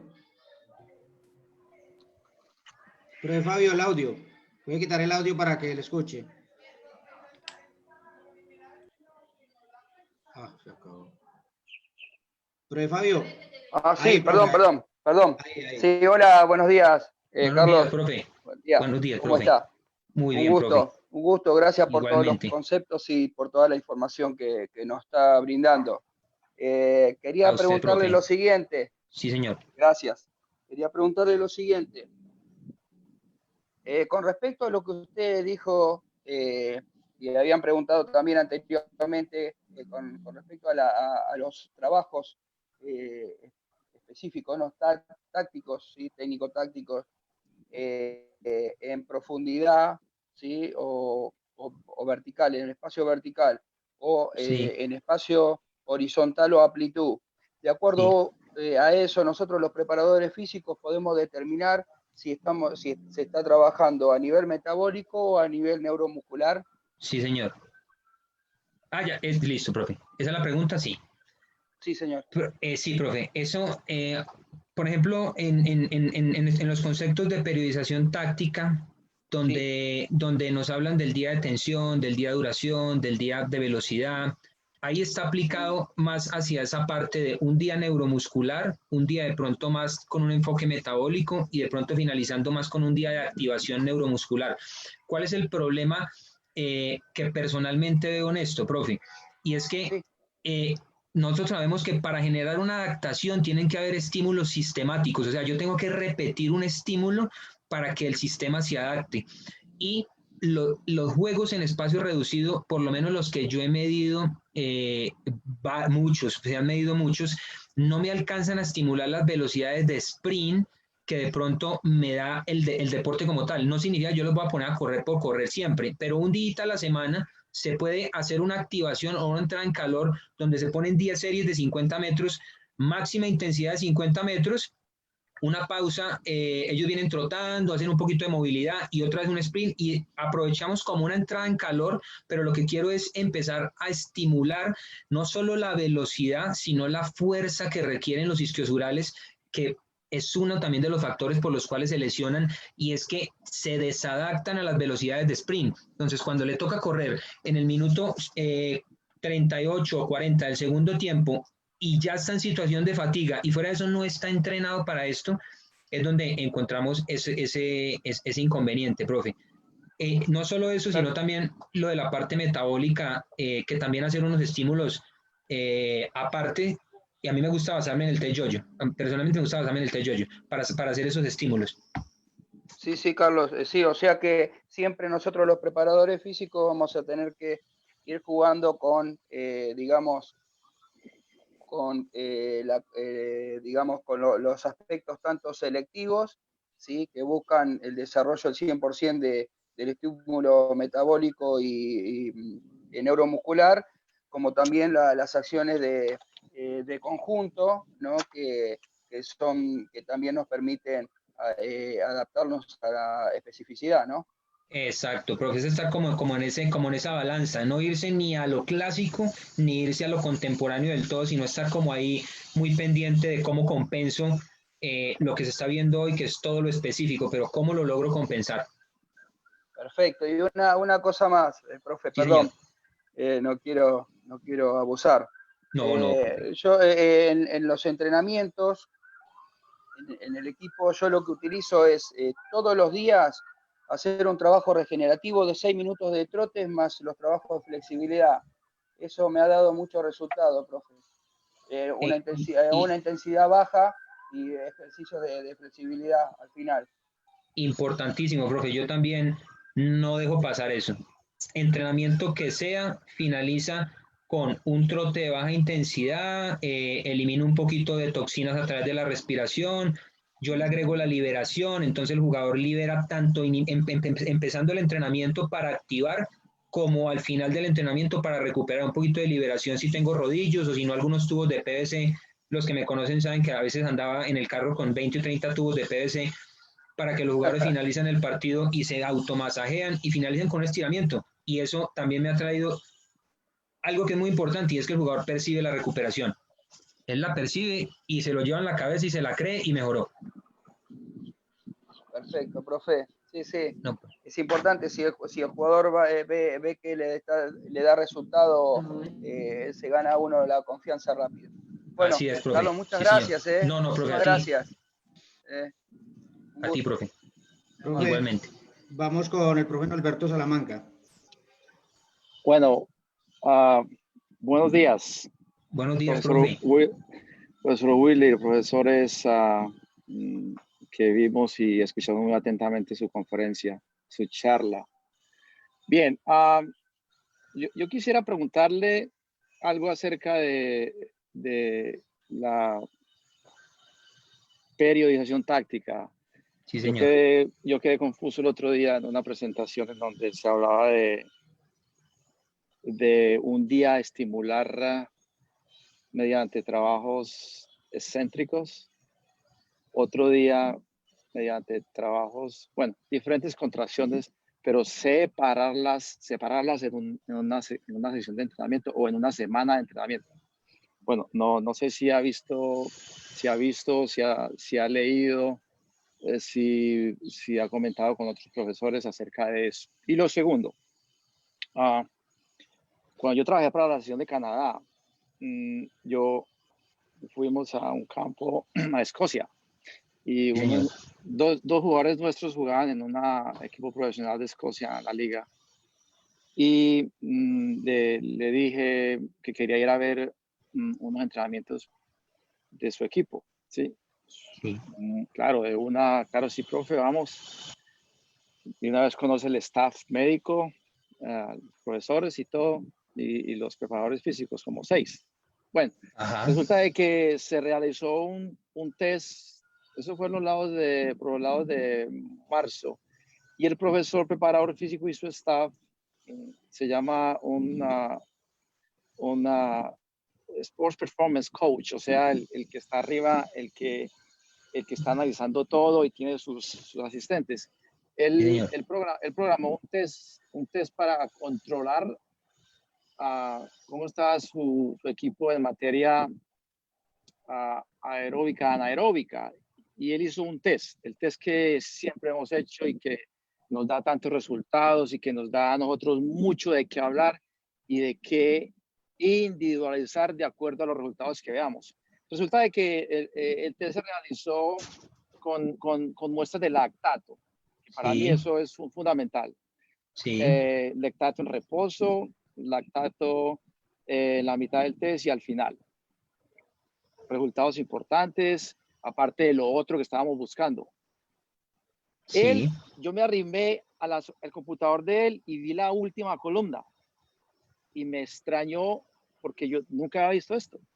Y resulta de que, lógicamente, ya después de que se acabó la sección y que todo el mundo se fue, fuimos al stack que siempre se programa después de los entrenamientos y en la cafetería le pregunté al profesor que esa última columna que me dijo, profesor, cuando uno aprende a conocer los jugadores, que a uno no le debe tomar mucho tiempo conocer los jugadores, porque uno tiene que preguntar qué han hecho, de dónde vienen con otros profesores. Y ese era prácticamente mi trabajo, consultar con muchos preparadores físicos a nivel mundial de mis jugadores, 28 jugadores. Entonces, esa última columna de este profesor me llamó mucho la atención porque ahí colocó él una percepción al esfuerzo, pero lo que yo y mis testeadores veíamos de ese jugador, porque hay jugadores que, como te digo, cuando uno los conoce del todo, le saca más provecho. Entonces esa columna era de 1 a 10, en donde los testeadores colocaban qué percibió del máximo esfuerzo que el jugador dio o se entregó en el test. ¿Sí me entiende? Entonces, sí, claro, estamos hablando de dos culturas diferentes. Sí. ¿Qué percibió el entrenador viendo al jugador y qué percibió también el jugador? No el jugador. No, o sea, ¿qué percibió el entrenador cuando lo vio a él corriendo en el test, por ejemplo? Exactamente. Sí. ¿Qué percibió en la manera de correr, sobre todo después de un estado importante? Llámese 6, 8, 9, 10, 11, y la manera como remató. Entonces de ahí me decía, profe, lo que pasa es que aquí, si uno conoce el jugador de la manera de actuar, en el campo de juego se refleja, darse por vencido fácilmente, luchar hasta lo último. Entonces, exactamente, ese es el término metabólico. Entonces, eso a él le dio un parámetro extra para cuando haga sus trabajos en el campo, él y el profesor, el director técnico, le exijan al jugador basado en esa columna tan importante que a mí me gustó y de pronto traté de hacerla en Medellín y traté de hacerla en Pasto, pero en la selección de Canadá yo la hice y nos dio un muy buen resultado. Entonces, a nivel de comentario, como para uno tratar de salirse del entorno de un test y uno por ahí tratar de mirar otras cosas que pueden ser provechosos para nosotros en el momento del entrenamiento. Claro, profe. Lo que hablábamos ahora de la semiología, la ley de los signos y las señales, y eso depende de qué tanto conoce uno al jugador y sobre todo qué tanto lo conoce en situación de esfuerzo máximo. Y lo que dices, estarlo testeando y estarlo viendo, uno ve el jugador la capacidad que tiene de enfrentarse a ese, entre comillas, ese límite que puede llegar a darse en una competencia. Hay jugadores que uno sabe que si el partido es apretado y el partido es contra un rival, puede ser muy bueno el jugador y uno sabe que ese jugador quizá no va a entregar todo. Exactamente. Entonces de ahí el profesor, el DT, en medio de los trabajos, trató de involucrarle a decirle al jugador muy profesionalmente y con mucha psicología, tú puede dar más. Claro, profe. De esa manera se incrementó el rendimiento del equipo. Sí, profe. Entonces, con respecto a esto último, nosotros, digo yo, yo sigo aplicando, ya sea el test Leger o ya sea el test Yo-Yo, y también lo hemos hecho, ahora que hablas de lactato, lo hemos hecho midiendo el comportamiento, y básicamente porque nos arroja parámetros tanto subjetivos como el que acabas de decir, profe, y objetivos. Exacto. Que nos arroja algo que se llama la velocidad final a la que él termina, y ese se asocia a la velocidad máxima del VO2, se llama VAN. ¿Qué aplicabilidad tiene esto cuando uno tiene un GPS? Yo, por ejemplo, yo terminé el test, no sé, a una velocidad de 4,5 metros por segundo. La literatura dice que un futbolista debe tener umbrales de 5 metros por segundo, y eso se asocia a lo que vimos ahora, de cuáles eran las velocidades críticas. Entre mejor capacidad o mejor velocidad aeróbica tenga un jugador de fútbol, va a tener mayor tolerancia a soportar esas velocidades críticas que la práctica le va a exigir. Entonces ahí es donde el test tiene toda la aplicabilidad a la realidad de lo que es el juego.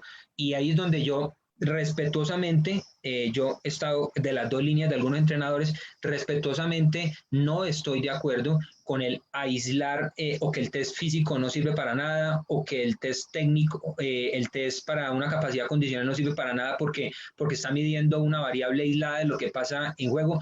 Si se ve desde ese punto de vista, sí, pero si se ve profundo, así es que esta velocidad me va a mostrar esta zona y esta zona es sumamente importante, pues se le da toda la aplicabilidad. Y lo otro es que a partir de esa velocidad, por ejemplo, no voy a decir una velocidad que sea fácil de multiplicar, alguien sacó 5 metros por segundo, yo prescribo el entrenamiento metabólico, entonces yo voy a hacer una pasada de 50 metros, yo multiplico la distancia, perdón, yo voy a hacer una pasada no sé, de 10 metros, Sí. yo multiplico el tiempo que quiero trabajar por la velocidad aeróbica que tiene el deportista y me da la distancia exacta en la que yo hago el estímulo en la zona que lo quiero entrenar, que lo que hablábamos Perfecto. ahorita con el profe Fabio, es estimular sistemáticamente la zona que se quiere mejorar, y eso está sumamente Perfecto. comprobado, y que uno solo mejora cuando se dan cargas sistemáticas, que lo compruebe el que vaya a un gimnasio, no va a hipertrofiar si va el lunes y vuelve el otro lunes, solo va a mejorar si hay cargas sistemáticas sobre el sistema que se quiere estresar. Entonces, Perfecto. muy buen aporte, profe, y muchas gracias. Y lo que hablabas ahora del día excéntrico, del día, pues para mí o sea, es muy complicado llegar a decir que un deportista un día es más que otra cosa, porque el sistema nervioso no logra aislar ese tipo de contracciones o ese tipo de sistemas. Entonces, al final termina haciendo todos los días un poquito de todas las cosas, y vuelvo y digo, respetuosamente, porque he estado con entrenadores que lo manejan y lo manejan muy bien, sigo diciendo que hay que complementar. Ok. Perfecto, profe. Muchas gracias, hombre. Muchas gracias. No, profe. Sí. A ti siempre, profe. Profe Carlos, por el momento no tenemos más preguntas. Tenemos 10 minuticos, de pronto algún profe que desee hacer más preguntas. Profe, buenos días. Profe Jason, ¿cómo va todo? Excelente, profe. Buenos días a todos los profes. Profe Willer, hablando de semanas de 2 competencias, ese tema se va más a la fatiga neuromuscular y fatiga metabólica. ¿Cuáles serían los estímulos adecuados en esas semanas de 2 competencias si lo que prima más es la recuperación? Y pues no interviniendo con el trabajo del director técnico. Quizá ahí lo que estábamos hablando ahora, hay momentos donde eso depende del nivel de la competencia, depende el tipo de nómina, dependen muchas cosas, porque el entrenador va a tener muchas alternativas si tiene una nómina amplia, si todos tienen buen rendimiento, para rotar jugadores y de pronto dar momentos de recuperación. Pero si yo compito sábado y yo compito miércoles, o yo compito domingo y compito miércoles, lo hemos medido y lo han medido otras personas, no se alcanza a recuperar en 48 horas por completo. Entonces no tendría sentido de pronto un trabajo táctico con algún tipo de exigencia, sino que tendría mucho más sentido un posicionamiento táctico donde el profe corrija aspectos de cómo me posiciono si el rival que viene juega de esta forma, cómo me posiciono si llega por aquí el balón, o cómo me posiciono, pero más unos desplazamientos con un carácter aeróbico de el balón va allá, nos posicionamos acá, el balón va allí, nos posicionamos allá, para que yo dé tiempo de recuperación al jugador.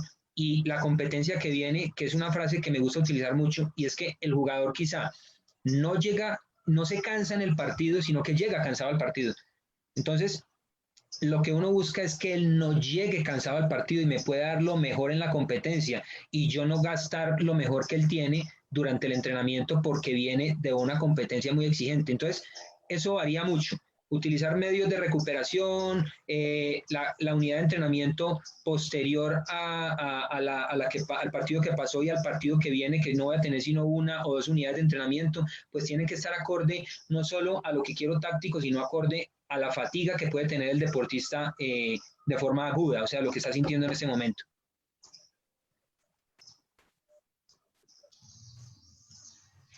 Muchas gracias, profe. No. Profesor Willer, buenos días. Buenos días, profe. ¿Cómo está? Muchas gracias por compartir. Saludos a los profes. No, profe. Sí, señor. Mi caso, en torneos de selecciones que sean 5 partidos en una semana, ¿qué estrategias además podría uno utilizar como para la recuperación de los deportistas? Es descabellado pensar de pronto que el deportista va a llegar bien al partido. Entonces, ¿cómo podría ser ahí? Profe, ahí es lo más importante. He tenido la posibilidad de estar en esos torneos y he asesorado también a algunos compañeros en ese tipo de torneos. Y ahí lo más importante es alimentación, hidratación y estrategias complementarias de recuperación muscular que hemos utilizado nosotros y de pronto nos ha dado resultado en fatiga. Y lo hemos hecho en varios, inclusive lo hicimos una vez en rugby, también lo hicimos con Risaralda. Lo primero, poder de pronto, si tengo la posibilidad de tener una piscinita de esas plásticas o algo, la compraron entre todos los papás o algo, ellos aportan para el hielito y todo, es hacer periódicamente entre esas competencias de pronto unas inmersiones para que haya algún tipo de recuperación. 2, que la hemos utilizado. Recuerden que el retorno venoso, o sea, la recuperación, la parte circular se da a través de la contracción muscular. Nosotros también hemos manejado algunas medidas de compresión que ya están a 15.000 a 20.000 pesos a nivel de pantorrilla, para que el jugador después de esos partidos se ponga las medicitas de compresión y en las caminatas que tiene con los compañeros o algo, estemos garantizando que haya retorno venoso y a través de la respiración haya eliminación de todos esos metabolitos que va dejando la competencia. Lo otro, dieta rica en carbohidratos, pero la dieta rica en carbohidratos, no hablé de eso ahora, tiene que ser, recuerden que el cuerpo es dosis saturable, o sea, yo pongo este ejemplo, si una persona se quiere envenenar y se toma un trago entero de veneno, lo bota todo porque el cuerpo no lo asimila, pero si se lo toma de a poquitos, se envenena. Lo mismo es una alimentación, no es lo mismo yo darle un plato lleno de pasta y un pan que darle al niño, por ejemplo, la porcioncita de arroz, una tajadita de pan, un poquitico de mermelada, un juguito de fruta y de pronto un postrecito. Sugerirle a los que nos están dando la nutrición, ¿qué estoy haciendo yo ahí? Le estoy dando diferentes tipos de carbohidrato para que el cuerpo tenga mejor capacidad de absorción de estos nutrientes, y todos estos micro detalles lo que llevan al final es que el jugador tenga mayor capacidad o mayor probabilidad de recuperarse entre estos campeonatos donde son 5 o 6 competencias dependiendo la fase donde llegue en una semana. Muy amable, profe. Muchas gracias. No, profe. Profe Willer. Señor. Buenos días, profe. Buenos días, profe. Profe, primero, gracias. Yo soy muy apasionado de este tema y no, muy excelente todo lo que hoy nos expuso y todos los procesos que usted ha realizado. Encantado de saber todo eso. Y tenía 2 preguntitas puntuales. Sí, de pronto, ¿cómo diferenciar el tipo de persona que está fatigado por un proceso pues de entrenamiento o de partido a una que de pronto se trasnochó o de pronto está desgastando esa energía en otras cosas? Entonces, porque son como muy similares. Son muy similares, pues, los procesos pues, que se notan, listo, esa. Y otra, de pronto tener en cuenta de que si nosotros trabajamos mucho la recuperación aeróbica, en ejercicios aeróbicos todo el tiempo estamos estimulando, estamos estimulando esas fibras lentas y de pronto ese personaje se nos puede volver lento. Entonces se puede trabajar también de pronto ejercicios anaeróbicos cortos, de alta intensidad para aumentar esa potencia, sabiendo de que el propágeno no nos va a cansar al deportista. Profe, entonces, muy buena pregunta. Te respondo primero la segunda, pero ya me olvidé la primera. No, mentira, ya me acuerdo de la primera. A ver. La primera lo de ahorita, sí, ya, diferenciar, sí. Lo primero es, acuérdate que ahorita mostraba en las gráficas y mostraba por GPS que las fibras, metabólicamente hablando, que más se desgastan en un partido de fútbol son las lentas y las intermedias. Así hay acciones de altísima intensidad como el sprint. Por eso yo hablo también de estímulos de sprint, durante la semana, porque los juegos tácticos quizá no me dan ese estímulo que necesita el deportista para mejorar en ese 15 o 20% que al final va a ser decisivo, porque ahí se da el gol en la mayoría de los casos. El recuperar ese 75% de alguna manera me va a permitir dar mayor capacidad de recuperación general. Entonces, voy a poner un ejemplo. Bueno, hay un entrenador, no nombro entrenadores, hay un entrenador que nosotros hicimos un trabajo práctico con él, con el Deportivo Cali, y el preparador físico también famoso, y nosotros tuvimos la posibilidad de evaluar, porque con GPS ellos nos facilitaban los resultados, las entradas en calor y los trabajos recuperativos, los de recuperación. Y las entradas en calor que hacía el profe muchas veces se llevaban hasta el 20% del trabajo de potencia metabólica que necesitaba el jugador en el partido. O sea, estaba entrando el jugador con una prefatiga metabólica, porque se piensa, con lo que usted me está diciendo ahora, de trabajos anaeróbicos muy cortos, eso que parece inofensivo, si uno hace exceso de trabajos anaeróbicos cortos de desplazamiento, eso va teniendo pequeños vaciamientos de glucógeno, y el jugador, a pesar de que entra neuromuscularmente muy activo, puede llegar a entrar con una fatiga metabólica residual del mismo calentamiento.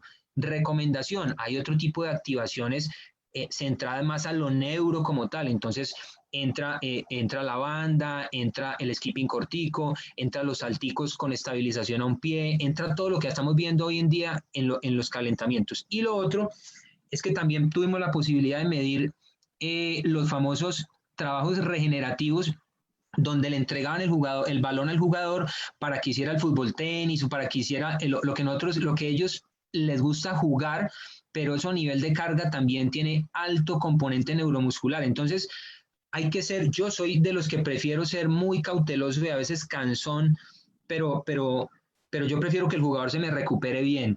Entonces, yo sé que a las 48 horas él neuromuscularmente no está bien, y yo ya lo he medido, no está bien. Entonces me centro más en lo metabólico. Entonces, venga, hacemos un trabajito aeróbico de baja intensidad. No estoy diciendo que va a trotar 40 ni 50 minutos, porque eso ya es un estímulo excesivo, sí, para las fibras lentas, pero son 10, 15 minutos donde él va trotando, camina con piernas cruzadas, trota hacia atrás, paramos, hacemos un stretching, tensión, relajación, extensión, finalizamos, hacemos liberación, volvemos, hacemos un stretching. O sea, lo que estoy procurando es que se recupere de la mejor manera, entendiendo lo que pasó en el partido.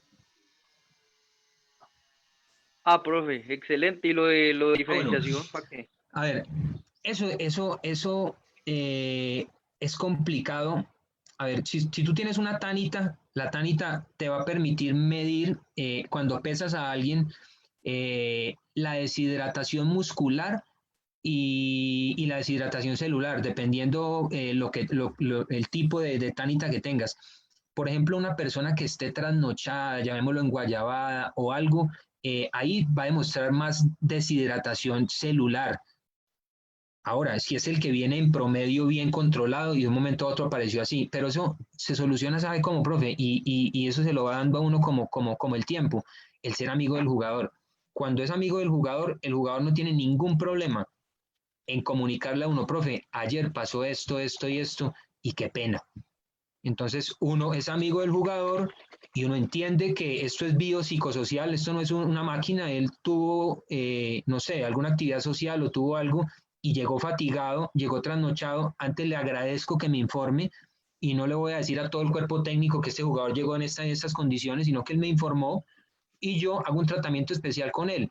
Él o hace menos o inclusive hasta no entrena, porque hay una situación especial y hay que respetar esa situación, así esté disciplinariamente mal hecha.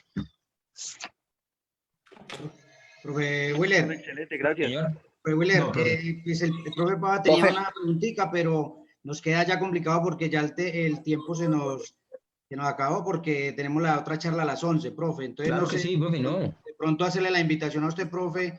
Este tema es muy interesante, de pronto pues esto se alargó, ¿qué posibilidad hay de pronto para continuar este tema? ¿Lo podamos hacer semana próxima o algo? No sé.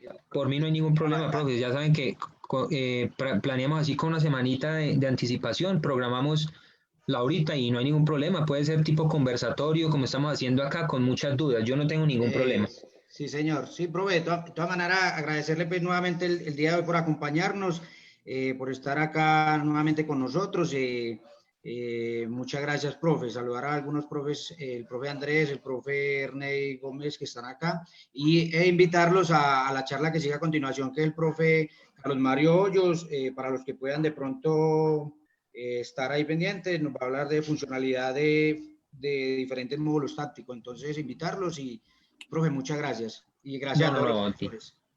Gracias, aquí escucharemos la otra charla. Muchas gracias. Bueno, profe, muchas gracias. Y feliz tarde para todos.